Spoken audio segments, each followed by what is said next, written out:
ظلموا ظلموا شيكابالا الغالي ظلموا، وفي المنتخب ما رضيوش ياخدوه. بقى انا شيكا الساحر ما يرضوش ياخدوني مع المنتخب في افريقيا. والله شيكاباله الصراحة ملهمش حق. ده انت المفروض تبقى رقم واحد في القايمة بتاعت افريقيا. بس ما تأخذنيش، يعني هو موضوع السن، يعني انت دلوقتي معدل 45 سنة. 45 سنة ايه بس يا عم؟ ده انا كنت بقيت مدرب دلوقتي. وبعدين ده زي ما بتقولوا الدهن في العتاقي، وخد الخبرة من عمك شيكا ابو سمرة.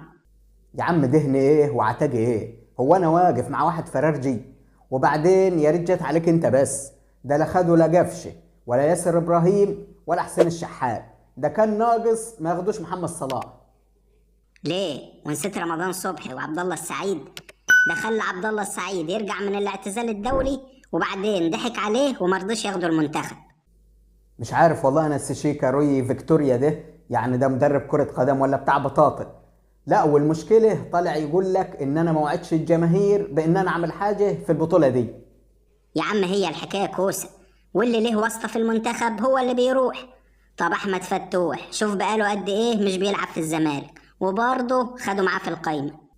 لا حول ولا قوة الا بالله، حتى المنتخب فيه كوسة. المهم يا سيشيكا، مين مجموعة مصر في افريقيا وامتى هيكون اول ماتش؟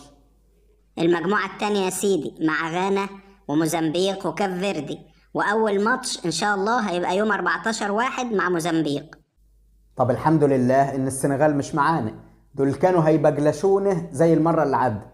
بس هو في مشكلة دلوقتي، المشكلة في منتخب غانا ده. ما هو لو كانوا خدوني معاهم كنت هعرف اظبط غانا دي او اي منتخب تاني. بس هنقول ايه؟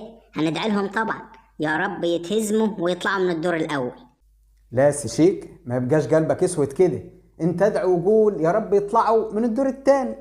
المهم دلوقتي انت هتتابع الماتشات بتاعه افريقيا دي ولا هتتمرن مع نفسك كده في نادي الزمالك؟ يا عم تمرين ايه وزفت ايه بس؟ انا رحت اشتريت شكارة لب سوري ونص شكارة سوبر، وهقعد اتابع الماتشات على الوصلة اللي جايبها من القهوة. اللهم صل وسلم وبارك على سيدنا محمد.